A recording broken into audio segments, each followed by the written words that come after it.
Oi, turminha do primeiro ano, tudo bem? Hoje nós vamos aprender uma nova matéria, se chama Grandezas e Medidas, ok? Primeiro a gente vai conversar sobre grandezas. Você sabe o que é grandezas? Se não sabe, a gente vai descobrir, ok? Grandezas é tudo aquilo que a gente consegue medir, como o comprimento, a massa, o volume, entendeu? Já as medidas é uma forma de comparar duas grandezas, como duas medidas, duas massas, e o grande, o pequeno, o pesado, o leve. É assim que a gente consegue medir, ok? Antigamente existia um método não convencional, que era pelo polegar, pela nossa mão, pelo nosso pé. Só que esse método não é muito recomendável e muito menos confiável, porque o nosso corpo varia de tamanho. A gente não tem o pezinho igual a de todo mundo, ok? Agora, turminha, nós vamos fazer um exercício só para nos familiarizarmos com a régua, tá bom? Nós vamos usar ela muito na próxima aula. Os números da régua correspondem aos centímetros. Então, nós temos 1, 2, 3, 4, 5 em diante. Tudo bem? Hoje eu fiz uma régua de 10 centímetros só pra gente de início entender. Agora eu vou desenhar um lápis. E qual que é o tamanho desse lápis? A gente vai descobrir aqui. Vamos lá? Olha lá. Nós fazemos um lápis. Ok. O nosso lápis. Aí a gente começa a contar a partir de onde? Do 1. Ó, agora nós vamos contar do 1 até a nossa pontinha do lápis. Tudo bem? Vamos descobrir quantos centímetros esse lápis tem? Vamos lá? 1, 2, 3, 4, 5, 6, 7, 8, 9. Eu acho que o nosso lápis acabou. Ele acabou em que centímetros? No 9, olha. No 9. No 9 centímetros. Então, quantos centímetros tem o nosso lápis? 9. 9 corresponde a 9 centímetros. Agora nós vamos fazer uma borracha. Uma borracha. O nosso lápis corresponde a 9 centímetros. Vamos anotar. A nossa borracha está bem desenhada aqui. Dá para enxergar? Está aqui nossa borracha. Vamos ver quantos centímetros tem a nossa borracha? Vamos contar? 1, 2, 3, 4. A nossa borracha parou no número 4. Nós temos 4 centímetros de borracha. Entenderam? E é assim que funciona, tudo bem?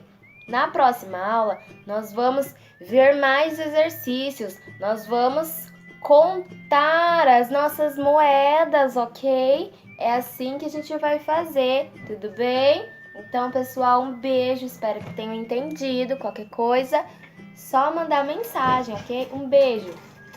Boa aula! Oi, gente, bom dia. Hoje, na nossa aula, a gente vai tratar sobre a medição e registro de tempo. Para começar, a gente vai apresentar como é que funciona a divisão dos minutos, segundos, horas e dias no nosso registro de tempo diário, que a gente usa no dia a dia, para poder marcar algum evento, o horário de entrar e ir embora da escola. Em tudo que a gente trabalha, a gente utiliza o tempo. E para começo, nós temos o segundo, que nós contamos 1, 2, 3, 4. E quando formamos 60 segundos, nós chegamos no minuto. o minuto, que também ao ser somado 60 minutos, nós chegamos na hora. A hora agora muda um pouquinho. Quando nós chegamos em 24 horas, é quando nós formamos um dia por completo.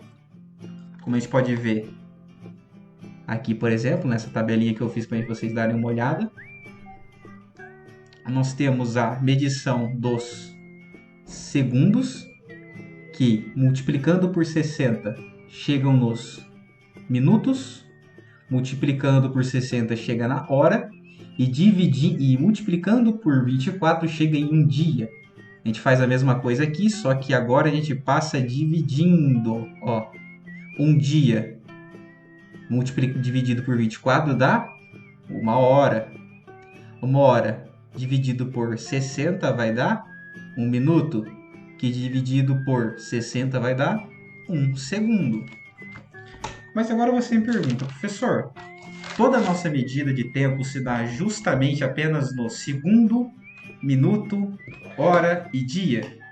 Não. Nós temos uma medição que vai muito além disso.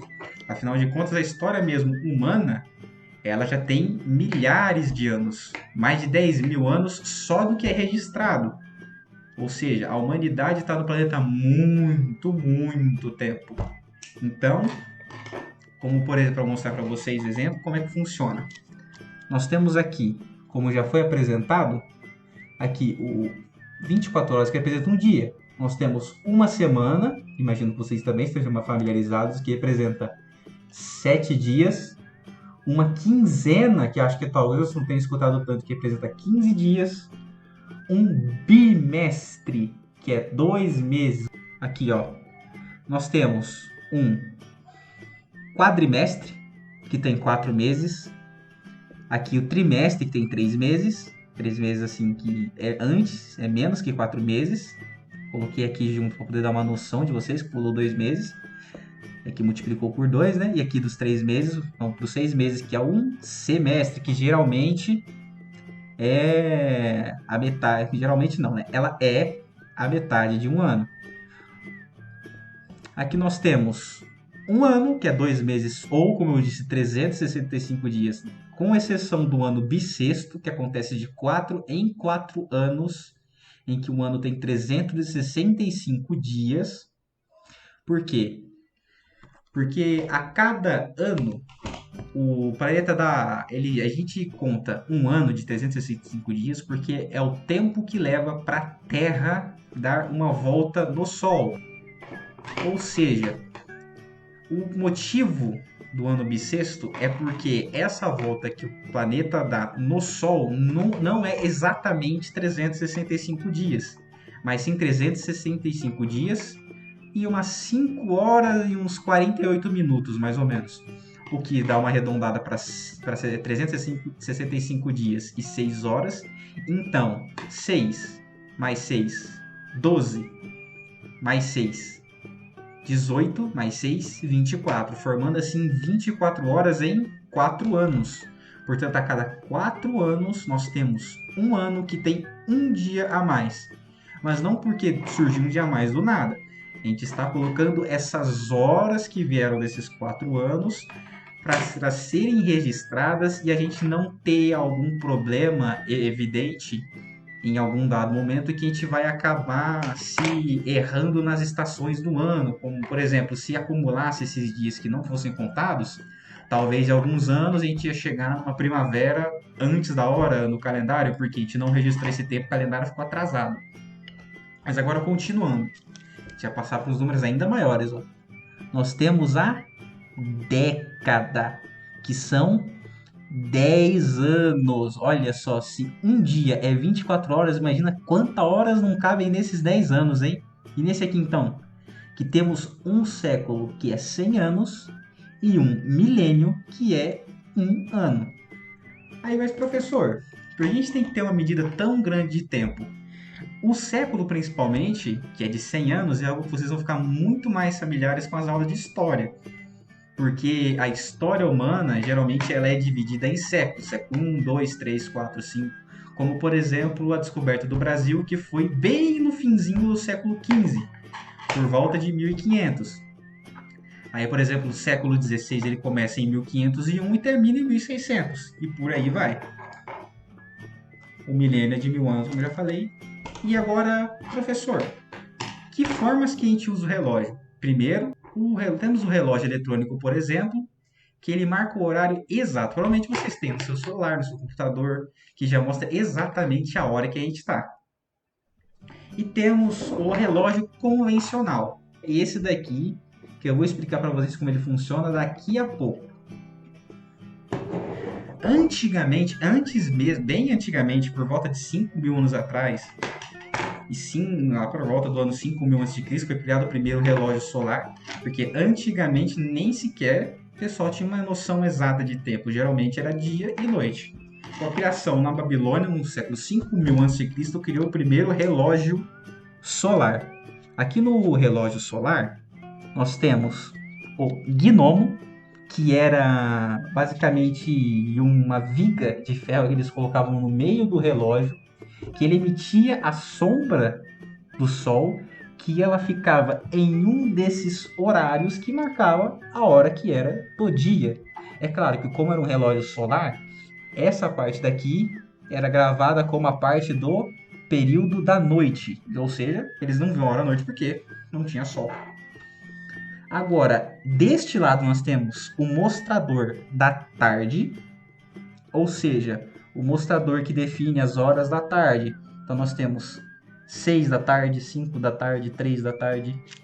Ai não, desculpa. 1 da tarde, 2 da tarde, 3 da tarde, 4 da tarde, 5 da tarde, 6 da tarde, até chegar à noite.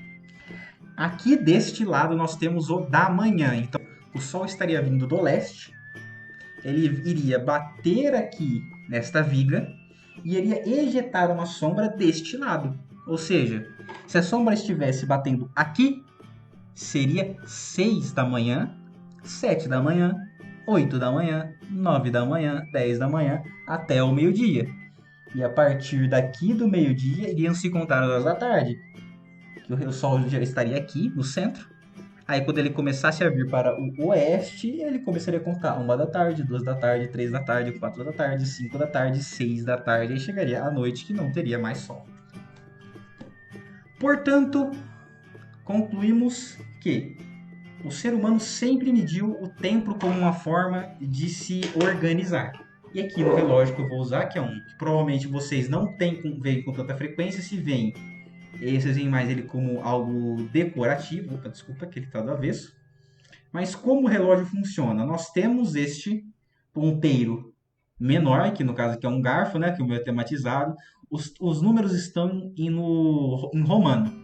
No caso de vocês podem ter um relógio que é normal, com os números 1, 2, aqui, 1, 2, 3, 4, 5. Mas enfim, este ponteiro pequeno, ele mostra as horas e o grande mostra os minutos. Existem relógios que têm um ponteiro fininho que mostra os segundos. Esse que eu tenho, infelizmente, não tem. Mas, professor, você não disse pra gente que 1 minuto equivale a 60 segundos e esse tudo mais, mas você fala que para fazer 1 hora eu preciso de 60 minutos. Então, como esse ponteiro que só tem 12 numerozinhos, vai falar as horas? Muito simples. Se você pegar 60 e dividir ele por 12, nós temos 5. E é exatamente isso que o relógio faz.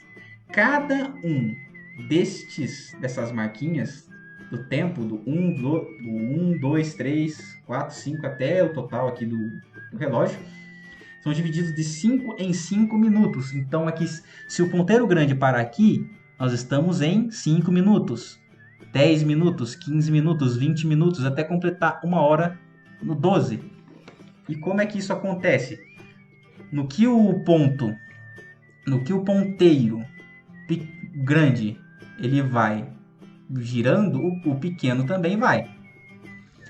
Então, por exemplo, vamos mostrar aqui, ó, como é que funciona, que ele vai no sentido horário. E aqui, por exemplo, seria... Ó, eu vou colocar no meio-dia para vocês terem uma noção. Aqui seria exatamente meio-dia. 12 horas da manhã ou da madrugada. Tanto faz se é da noite ou da manhã aqui para o relógio. E agora eu vou colocar aqui ele nas 1 da tarde. Vamos colocar no 1h15 da tarde. Ó, deu uma volta, 1h15. O ponteiro pequeno está no 1, que o ponteiro pequeno, no caso, ele realmente representa o número que ele está apontando.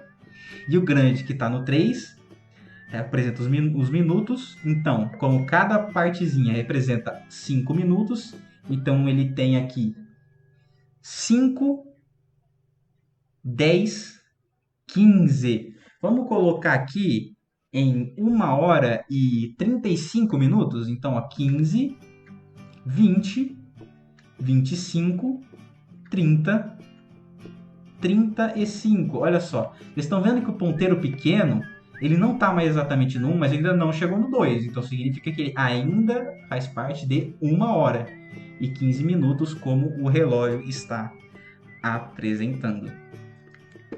Deu para entender? Tudo tranquilo? Essa é basicamente a forma mais básica em que nós medimos o tempo no nosso dia a dia e na nossa história. Espero que tenham gostado da aula e tenham um bom dia, uma boa tarde ou uma boa noite. Olá, turminha! Tudo bem com vocês? Bom, hoje nós vamos aprender um conteúdo novo. Esse conteúdo se chama Sistema Monetário. Alguém tem alguma noção do que isso significa? Bom, então eu vou explicar, tá bom? Sistema monetário é o tipo de dinheiro que determinado país usa. Então, por exemplo, no Reino Unido, o dinheiro que as pessoas usam lá se chama Libra. Esse daqui é o símbolo da Libra. Já em alguns países da Europa, o dinheiro que eles usam se chama euro. E esse daqui é o símbolo do euro. Nos Estados Unidos da América, o dinheiro deles se chama dólar americano. E o símbolo é esse daqui, que inclusive é muito parecido com o nosso dinheiro, que é o real. Esse é o dinheiro que nós usamos aqui no Brasil. E esse daqui é o símbolo, um R de real. E esse S com um risco no meio se chama cifrão. E ele remete ao dinheiro, tá bom? Antes de qualquer coisa, é importante que a gente entenda sobre como surgiu o dinheiro, porque nem sempre foi assim. Bom, antigamente, as pessoas elas não usavam dinheiro. As pessoas elas viviam apenas daquilo que elas plantavam e das caças. Então elas plantavam, elas viviam daquilo que elas colhiam, elas caçavam para poder se alimentar. E essas pessoas eram nômades. Isso significa que elas não tinham um lar fixo. Elas estavam sempre se mudando para buscar terras melhores, para se proteger de alguns perigos. E às vezes, no meio do caminho, acontecia de um grupo de pessoas encontrar um outro grupo de pessoas. E quando isso acontecia, eles acabavam fazendo trocas de alguma coisa que eles tinham por algo que eles gostariam de ter. Então, por exemplo, eu tenho aqui um pedaço de carne e você tem frutas e eu quero trocar com você. Então, eles trocavam. Depois de alguns anos, bastante anos, na verdade, que surgiu o dinheiro para facilitar a vida de nós seres humanos. Então, hoje as coisas são muito mais organizadas e a gente compra e consegue tudo através do dinheiro. No Brasil, como eu disse, nós usamos o real e nós temos o dinheiro em papel e nós temos o dinheiro também em moeda. E eu vou mostrar para vocês algumas notas e uma moeda do nosso país. Quando o dinheiro é assim, em formato de papel, o nome dele é papel moeda. Então aqui a gente tem a nota de R$50, a gente tem a nota de R$20, de 10, de 5 e de 2. E moeda também tem a de 100 e a de 200, que eu não consegui trazer aqui. E nós também temos essa moeda, é a principal, né? Que é a moeda de R$1. Também tem moeda de 50 centavos. A única moeda de real que existe é a de 1, tá bom? As outras não são reais, são centavos. Então, nós temos a moeda de R$1, nós temos a moeda de 50 centavos, de 25, de 10, de 5 centavos. Bom, voltando aqui para a gente entender melhor o nosso dinheiro.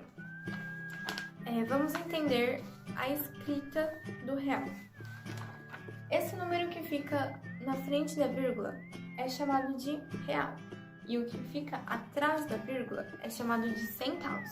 Então, sempre que vocês verem esse formato aqui, o número que está na frente é o real e o número que está atrás é os centavos. E ele se lê assim, nesse caso, R$15,50. Ah, ok, mas como que nós fazemos contas? Como que a gente usa o dinheiro? Basicamente, é aquilo que nós já conhecemos, continhas de adição e subtração. Vamos fingir que estamos fazendo uma conta aqui no papel. Eu quero saber quanto que fica R$15,50 mais R$10 zerados, R$10. Bom, a gente tem que colocar número embaixo de número, vírgula embaixo de vírgula e somar. E aí, aqui no caso, ficaria R$25,50, ok? Bom, para subtrair é a mesma coisa. Número embaixo de número, vírgula embaixo de vírgula e faz a continha de subtração que vocês já conhecem para chegar no resultado, tá? Agora que a gente já conhece um pouco o dinheiro de alguns países, como a gente já conhece a história do dinheiro, por que surgiu o dinheiro, e já conhecemos um pouco melhor o dinheiro do nosso país, vamos para uma atividade prática, tá bom? Para isso, eu vou pedir para que vocês tragam nas próximas aulas, na próxima aula, embalagens de produtos vazios. Então, você comeu um Danone, lava o potinho e traz para nossa aula. Pode ser produto de limpeza, pode ser produto de higiene, pode ser alimento. Nós vamos montar um mercadinho aqui na nossa classe. Com valores reais, a gente vai etiquetar todos os produtos e vamos colocar um preço neles. Eu vou dar para vocês também notas de dinheiro falsas e aí a gente vai comprar produtos, tá bom? Então, até a próxima! Bom, agora a gente já tem alguns produtinhos que nós trouxemos da nossa casa, como por exemplo, esse shampoo aqui que está custando R$20. Também temos essa bolacha que está custando R$3,50. Também temos essa água sanitária que está custando R$4,60. E também temos vários outros produtos.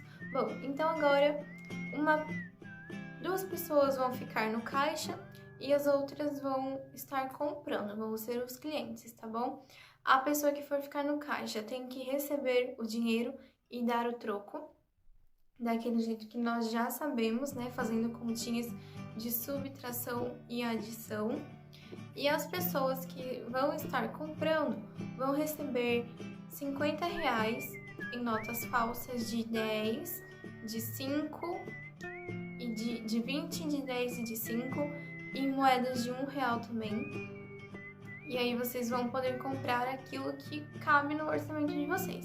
Vocês vão andar pela sala, ver o que interessa, qual produto interessa, e se couber em R$50, vocês podem comprar, tá bom? E essa aula vai ser muito importante para vocês aprenderem como funciona um mercado de verdade. Vocês também vão aprender a comprar e vender honestamente. E isso vai ser muito divertido também, tá bom? Vamos lá então. Vocês gostaram de brincar de mercadinho? Eu espero que tenha sido divertido. E agora que a gente já aprendeu na prática, eu vou passar alguns exercícios pra gente fixar esse nosso conteúdo na memória, tá bom? Eu vou ler algumas atividades e vocês vão responder, tá? Número 1. Responda quais são as cédulas e moedas do Sistema Monetário Brasileiro. Lembrando que cédulas são as notas, o papel em nota, não em moeda, tá bom? 2. Cássio tem 87 moedas de 10 centavos e quer trocar por moedas de R$1. A. Qual a quantia que Cássio receberá em moedas de R$1? B. Escreva por extenso a quantidade do item anterior. Lembrando que extenso é escrever com palavras, ok? 3.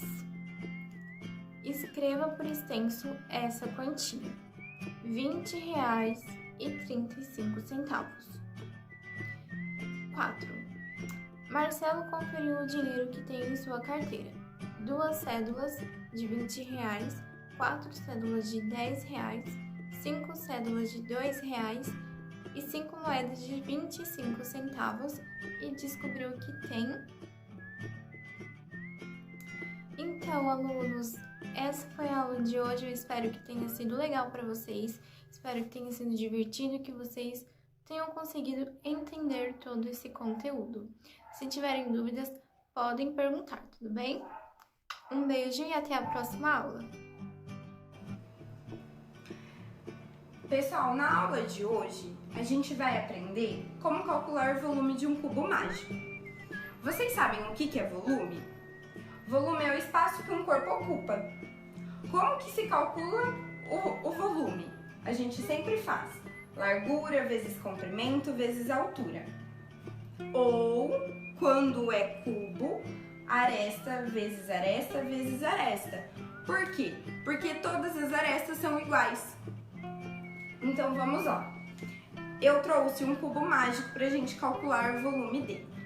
Suponhamos que cada cubinho desse daqui tem 1 centímetro. Então ele tem 1 centímetro cúbico. Então ele tem 1, 2, 3, 4, 5, 6, 7, 8, 9. No total, ele tem 27 cubinhos desse daqui, tendo 3 centímetros de largura, 3 centímetros de comprimento e 3 centímetros de altura. Então, como que a gente vai fazer? A gente vai fazer assim: 3 vezes 3 vezes 3. 3 vezes 3 é 9. 9 vezes 3 vezes 9 é 27. Então, o volume desse cubo é 27 centímetros cúbicos. Essa foi a aula de hoje. Muito obrigada!